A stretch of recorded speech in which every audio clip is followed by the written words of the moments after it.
watching the News Hour at 9. Debate number 1 on Times Now. Super Prime Time. And joining me tonight, Narasimha Rao, Member of Parliament and National Spokesperson of the BJP, Smita Prakash, Editor ANI, Dr. Akashdeep Muni, Political Analyst, Lokesh Jindal, Leader of the Congress Party. But my first question goes to Mr. Karthik Reddy, spokesperson of the Telangana Rashtriya Samiti, which has today become the Bharatiya Rashtriya Samiti. Karthik Reddy, my question to you is, what's the vision?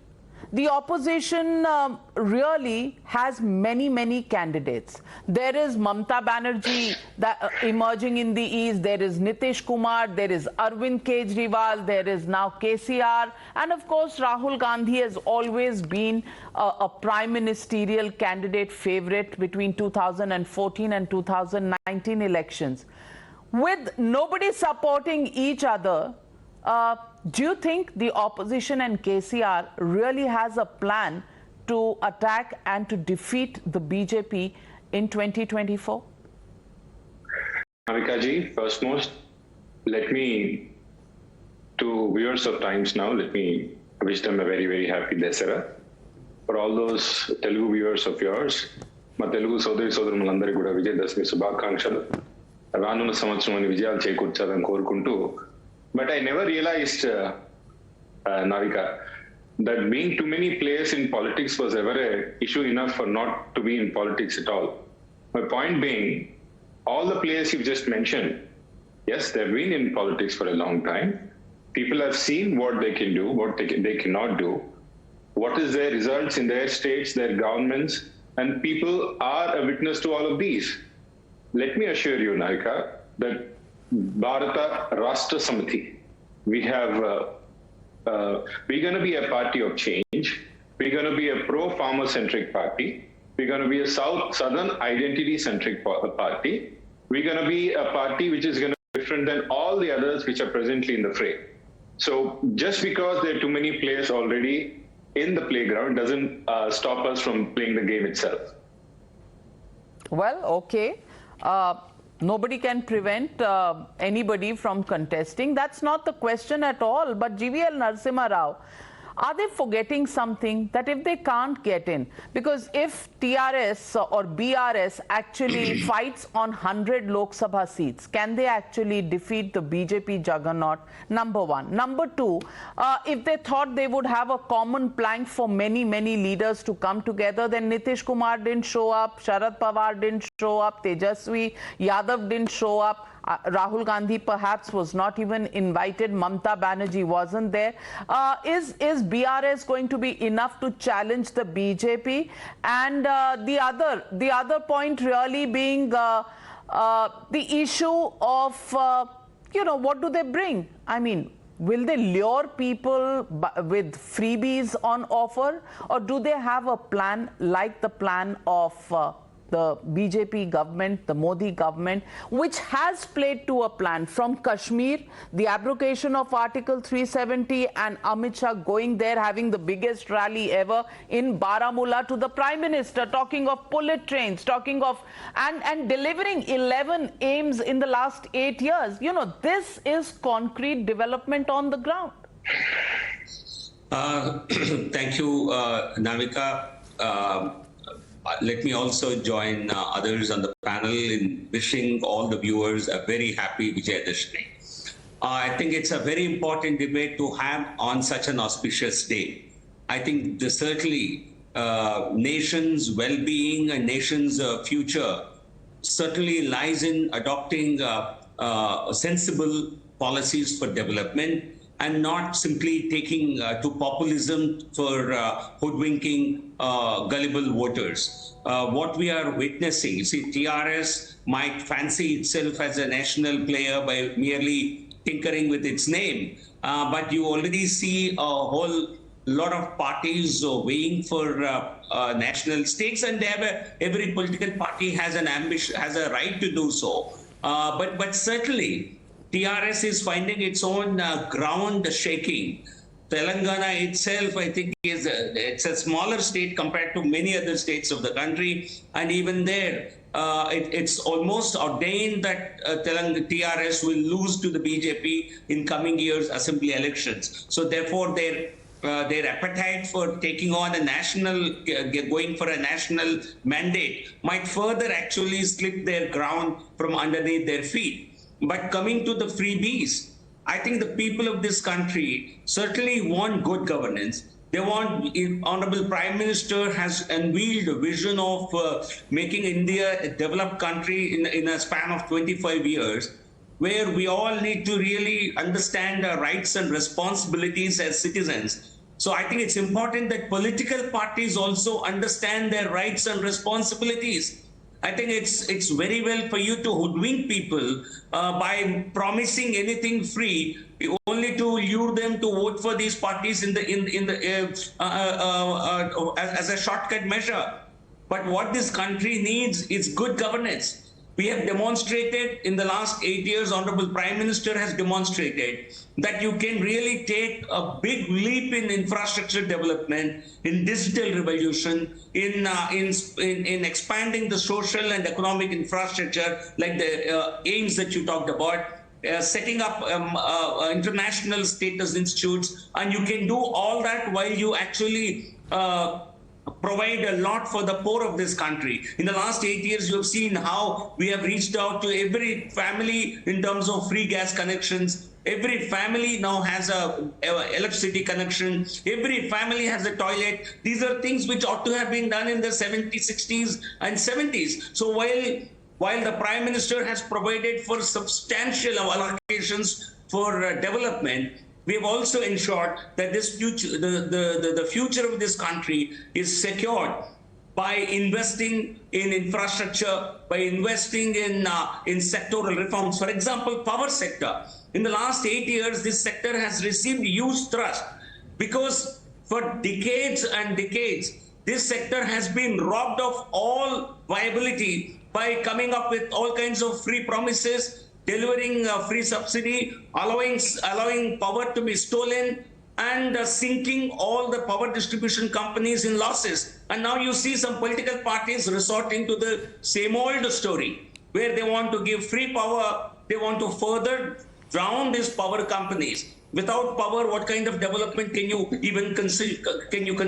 Exactly my point. And I want to bring in Lokesh Jindal. Lokesh Jindal, I'm not here questioning whether opposition parties have the right, to challenge the BJP or not. Of course, in a democracy, everybody has the right, just like Mr. Rahul Gandhi has the right to do a Bharat Jodo Yatra. So what if his own party is breaking? So what if there has been a spectacle, in the choice of party president? All that is going on, but he's, going ahead with his Bharat Jodo Yatra, and good luck to him. The question here is, what is your plan for India? Because the Prime Minister and his team seem to be playing to a plan. Are there problems in the country? Yes, there are. Is there inflation? Is there, price rise? Is there joblessness? Of course there are. But are you going to get rid of all of this by just floating new parties and trying to get leaders together to challenge Modi? Or do you really have a plan on the table which people of India can look at and say, okay, this plan will solve my infrastructure problem in the country. This plan will solve the employment problem. That's not happening. Whereas it is happening in a planned manner since 2014. Could the pace have been better? Yes, of course. But what has been done has been better than any other government's performance in the last 7 decades. So, Lokesh Jindal, where do you stand? Good evening, Navika, and wishing you all a happy Dussehra. Navika, since you talked that this particular previous decade, the government has functioned exceptionally well. Now let me bring my argument forward with certain data. The World Bank, it stated that from 2004 till 2014, the poverty reduction rate was 2.5%, which reduced down to 2011 till 2018, the poverty reduction rate reduced from 2.5% to 1.3%. And because of demonetization, there was an increase in poverty rate by 2%. And that was one of the major reasons for the government not to publish the NSSO report in 2017 and 2018. Now, another data. In 2011-12, the gross saving rate was 34% and investment rate was 36%. Recently, the gross saving rate has reduced down to 28% and the investment rate is only 29%. The credit creation, which has increased to 15%, is based upon a deposit which is as meager as 9%. The point is, when the economy is at such a situation, why is it that the inequality index shows that the 10% of the population in India is appropriating more than 50% of the resources, and the remaining 50% of the poor, they are living in bare subsistence? It is not the percentage of growth, but the pattern of growth which is very important.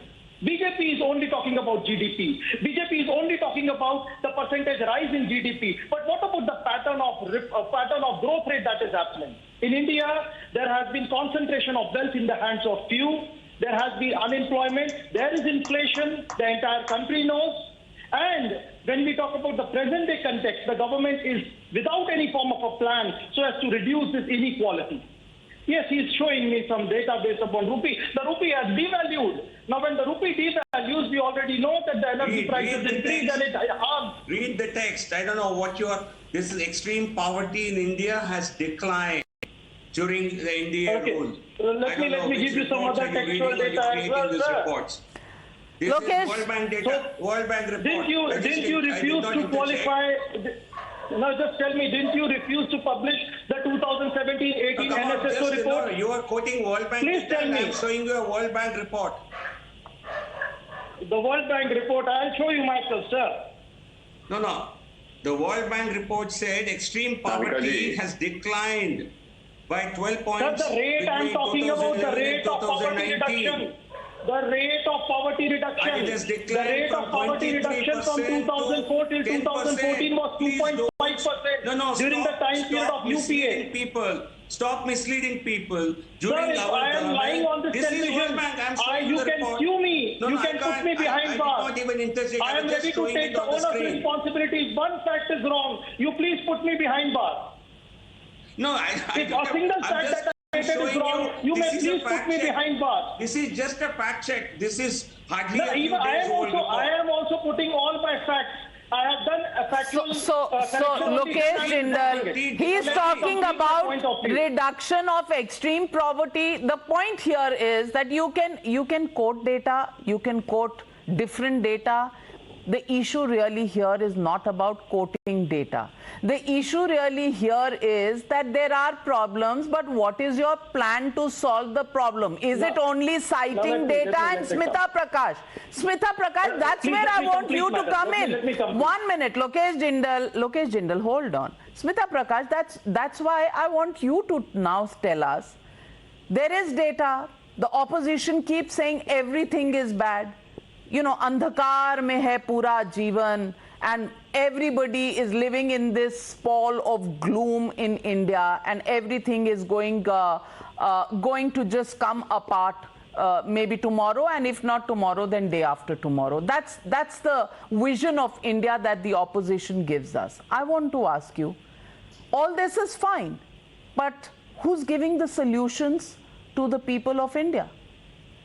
Exactly. You know, Mr. Jindal gives this litany that he has. Fine. Even for a brief moment, if we were to believe every data that you quote and what Mr. Rahul Gandhi says, is there any document that you people bring out to say that we will change all this? Nothing. There is nothing. That all through this Bharat Jodo has been only homilies, only saying कि हम लोगों को जोड़ेंगे, दिलों को जोड़ेंगे, the idea of India, these kind of esoteric terms, which is fine if you're addressing a think tank.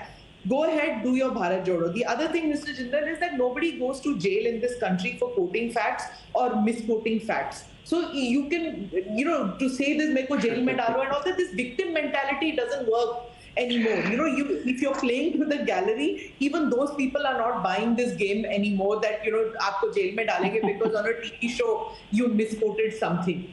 just enjoy your Vijay Dashmi today. On the thing about KCR, which all of you pointed out that a new party, fine. He's floated supposedly with this national ambitions and things like that. But to have a national party is a long process. Just because you bring Rashtra in your name doesn't make you a national party. If that was the case, we would have many more national parties in this country. We just have BJP, Indian National Congress, BSP, CPI, CPIM and TNC. These are the only national parties we have. So if KCR is now going to think in terms of a national ambition, and I think spokesperson Southern identity-centric party. Now, if it's a Southern identity-centric party, then he's not taking on the BJP.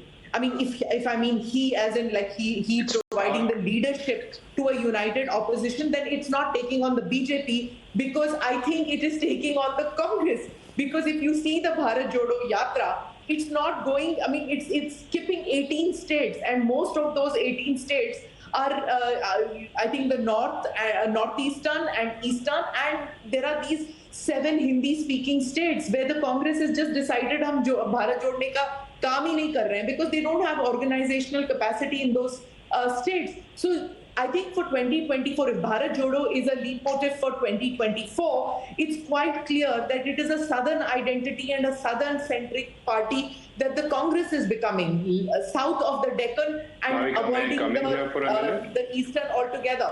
So, I think if KCR is doing this, and it's the Congress which is going to be worried with KCR's move, not so much the BJP. It's for the number 2 position and not the number 1 position. Karthik, Reddy, respond. And if you have to go into this with offers of liquor and, a little bit of chicken, then it just shows that, there isn't really a plan other than Revdi, freebies. Today something to eat and tomorrow something more. See, I've been seeing this on media from last night.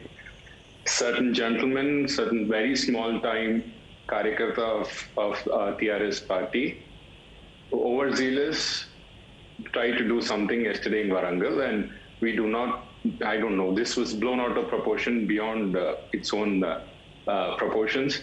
We do not recognize that person. We do not know who he is, yet he was overzealous. And you trying to pin that on the TRS party and our policies is kind of very whimsical. And point number 2, Ms. Smita kind of pointed out, when we meant Southern identity, we did not say we would relegate ourselves to the South. All national parties have some identities, and we are proud to say we are from the South. We identify ourselves as South Indians.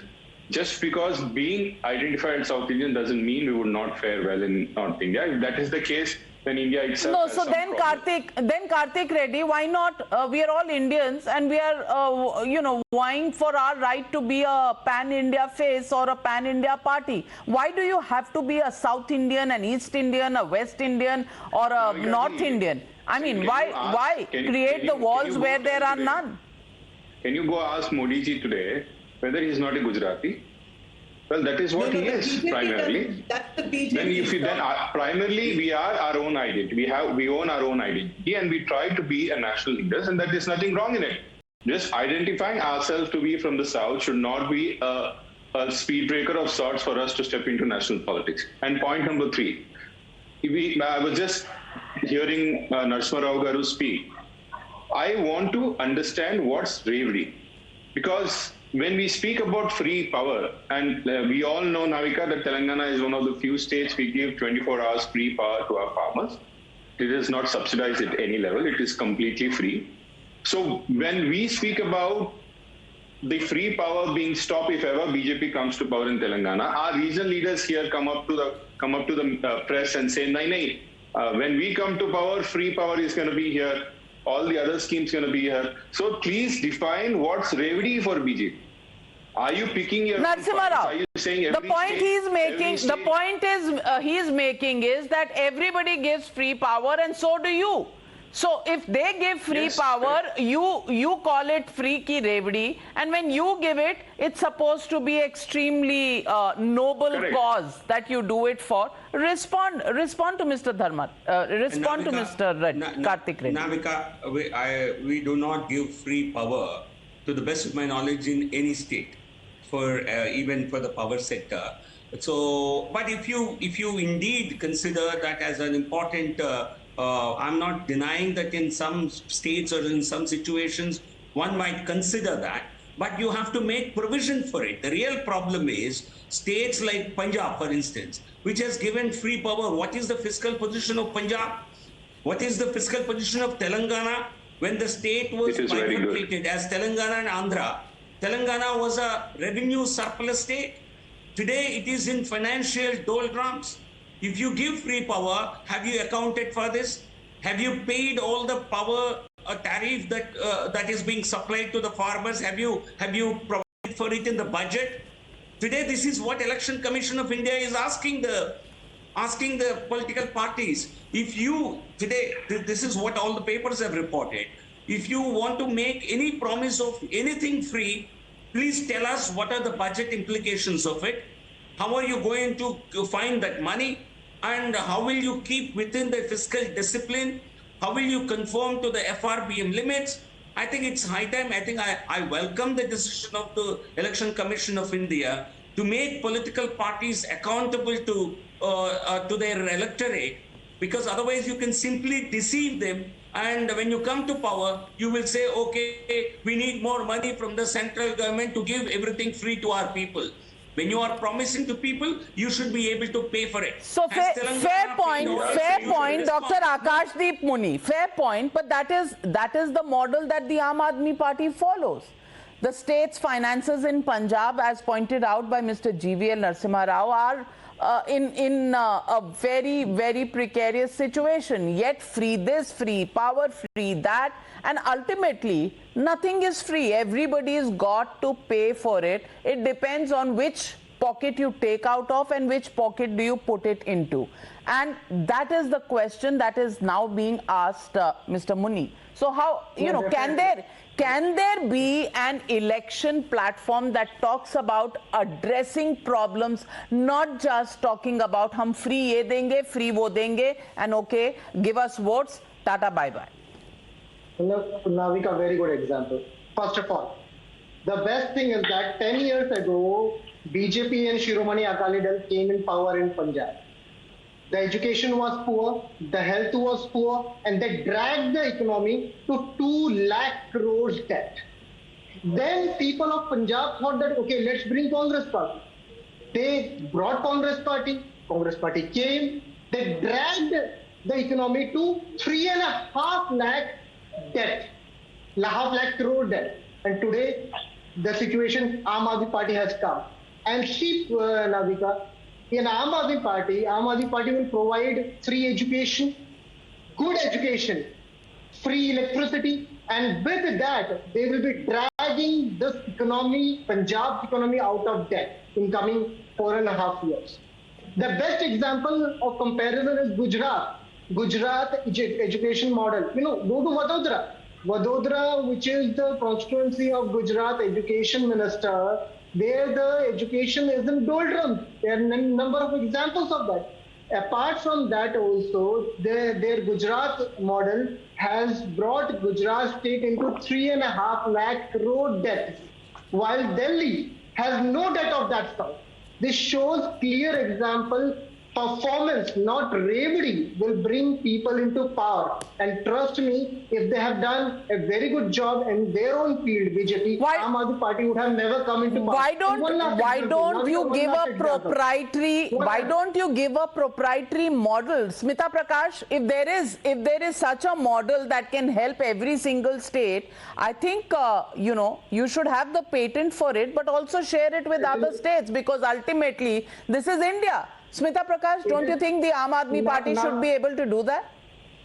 They should be able to do that. Let's see. And frankly, I think Gujarat elections will prove it, whether that model that, that Aam Aadmi Party has been tom-tomming in Gujarat, whether if you get wiped out completely, which is what opinion polls, maybe 1.5 months early, but if that is what the opinion polls are, then they are not buying your Delhi model. Firstly, to compare Delhi with Gujarat is also not right. Funds that you get in Delhi, the fact that it is just a city-state and you compare it with the size of Gujarat, no, it doesn't work. It just doesn't work at all.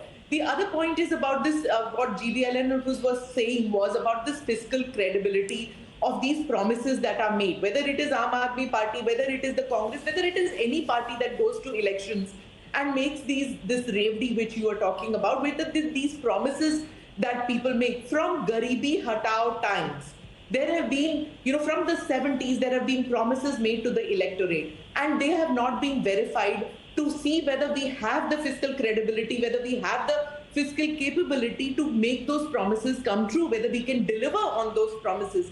It's never happened. And there is a high degree of subjectivity in all this involved. And we leave it to, so far in democracy, we have left it in our system of democracy, we've left it to the voters to decide whether there is any credibility to that promise. And if they do not ascribe any credibility to that promise, that fiscal credibility, they don't believe in it, they are wiped out in the election. And that is the reason when these kind of freebies have been promised by many parties, but they have not believed in it. People have not. But for example, Navika, when it came to Yogi's election last time, people just did not believe the people who went to cover the election said, "Arey, Yogi will not win. There is no question because nobody comes back." What did the voters say? That these promises which the BJP is making, they delivered on it the previous time. So they will deliver on it when they said. That's the difference. That is the difference. And I want to do a quick, round with the panelists tonight. And Karthik Reddy, I want to ask you,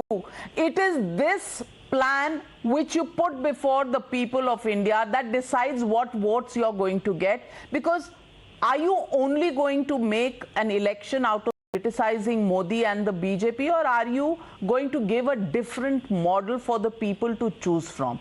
Unless you're able to do that, where is the credibility of any front or any opponent to the Modi model?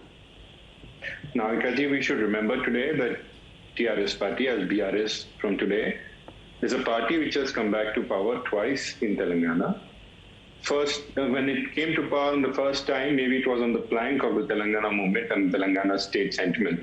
But the second time, it was because we delivered on our promise and people believed and trusted that, yes, TRS party... National level delivery? Yes, national level delivery? I'm coming there, Navika.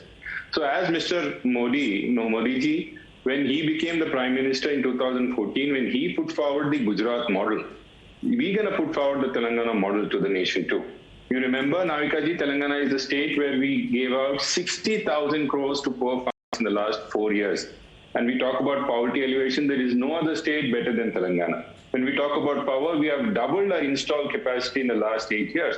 And there are many milestones. I can go on with Hyderabad, I can go on with our irrigation, I can go on with our women. There are many things that we are very proud of. And I believe India also should see what the Telangana model is. Then why in 2019, despite the rout in the state elections of 2018, did the BJP win 17 seats in Telangana? Why?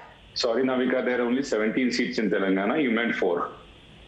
Oh, yeah, four in Telangana. Navika, out of 17, winning 4 is no big number. It might be because of the regional consequences in those constituencies. And it might be of many other, including the chief minister's daughter's constituency. Maybe I strongly pin it on the regional consequences only. Nizamabad seat was lost because of our regional consequences, not because of Vitaka or because of TRS party. It didn't happen because of that. GVL Narasimha Rao. Navika, TRS is trying to transform into BRS. Bharat Rashtra Samiti, but voters of Telangana are going to give it a VRS because they will certainly give them rest and retire them after next year's elections. I see our friend Karthik was talking about Telangana, how they are greatly running their economy. Let me show this. This is the latest report on what this free power that he so grandly talked about. Free power for electricity. Telangana power discoms tripping ranks, slip from bad to worse. This is Times of India dated 14th August 22. They have gone from bad to worse because of your free power for farmers has really landed discoms in such deep distress. You have not paid for the subsidy or for the free power that you formed. This is exactly what the Election Commission, this is the concern they are highlighting. This is what Honorable Prime Minister has been talking about. This is what Supreme Court has expressed its fears about. You want to give everything for free, but you will not be accounting for it. Delhi, I think they have a huge Delhi, many of us who live in Delhi, we know how Delhi government gets substantial allocation of funds in excess of any other urban citizen in this country. So they have simply been lucky with having Delhi on their side. But let us see how they will bring Punjab from brink to back. Mr. Muni, 30 seconds. 30 seconds, Mr. Muni, respond. You know one thing. Navika, remember, you ignore, with all respect, I want to tell to BJP that you ignore the common man of this country. The common man will ignore you. You have increased the petrol prices. You have increased the cylinder prices. You have increased repo rates so that loans are harsher on the common man. My friend, state governments have the power to reduce the excise duty, which you didn't do. I'm talking about the repo rate. What? Delhi prices are one of the highest. Delhi prices of petrol, diesel are the highest. What I'm saying is, petrol in Punjab costs 96 rupees. Petrol in Mumbai costs 106 rupees. 10 rupees higher, sir. So remember, your figures will, with all respect, I have all the figures. Navika, I need to come in for a minute, please, and you can ignore the common man. Lokesh Jindal, once again, the ball is in the court of the Congress party. Is the Congress party now vying for bringing its position down from the number 2 to the BJP to somewhere lower down, 4, 7, 8, 10, because that's the way it's working out for you. You have only 2 states, and we've seen the tamasha that went on in Rajasthan. It's still currently on with Sachin Pilot in Delhi and all sorts of statements being made. We are still sitting here wondering what's happening to the president elections and Congress president elections, and forget about an alternative plan of solutions to offer to the voters for 2024. That's a far cry. Navika, before I answer your question, I would like to inform I would like to say that it is the BJP which is the originator of this Revdi culture. Because in 2014, the Prime Minister not just gave a Revdi but a complete meva that every account holder will be getting 15 lakh rupees in their accounts after BJP comes to power. वो काला धन वापस आएगा, and then अच्छे दिन मुंगेरी लाल के हसीन सपने, 1 crore jobs, they have to be seen nowhere. Nobody is questioning that. लेकिन फिर भी 2019 में वो वापस आए, तो कुछ तो होगा बॉस, तो कुछ तो होगा. अफीम जो है, वो जो अफीम है कम्युनलाइजेशन की, it won't work a long way. I mean, there is the people, they will get up from their seat. So Smita Prakash, he says there is no performance, there is only an apheme of communalization. Is that what is making the BJP win?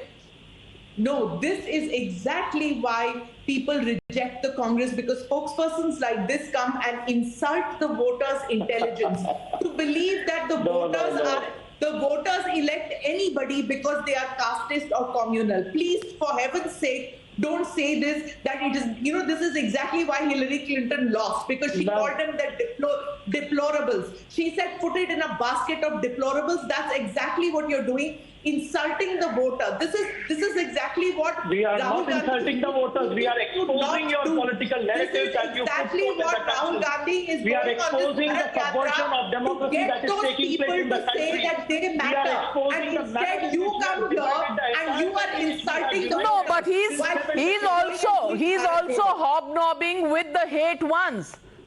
He's also hobnobbing with those 8 people. And the question is, Mr. Lokesh Jindal, I just want to ask you, your definition of secularism, well, it died a very, very silent death in 2014. Nobody is buying your definition of secularism anymore. So please, this definition and this difference and this whole pitch of communalism versus secularism, if this is the pitch that you're going to continue to bat on, then let's just say amen to your politics and your roadmap in 2024. Well, as far as the people of India are concerned, they see a BJP which has a plan of action, a plan for infrastructure, a plan for upgrading defense, a plan for upgrading technology, a plan for Invest India, and a plan that will make an Atmanirbhar India. And of course, along with all of this is the pride that India has got as a nation in world fora. And that, ladies and gentlemen, is a tough cocktail for the opposition to just depend on rhetoric and defeat. Will they have a plan, a new plan to attack? Well, TRS to BRS, which Mr. Narasimha Rao called also VRS, that's going to have tough competition. Simply because you've got to give much more than just Modi hate and secularism as a plank. Is that really the challenge for the opposition in 2024? Let's wait and watch. Thank you very much to my panelists for joining me on debate number 1.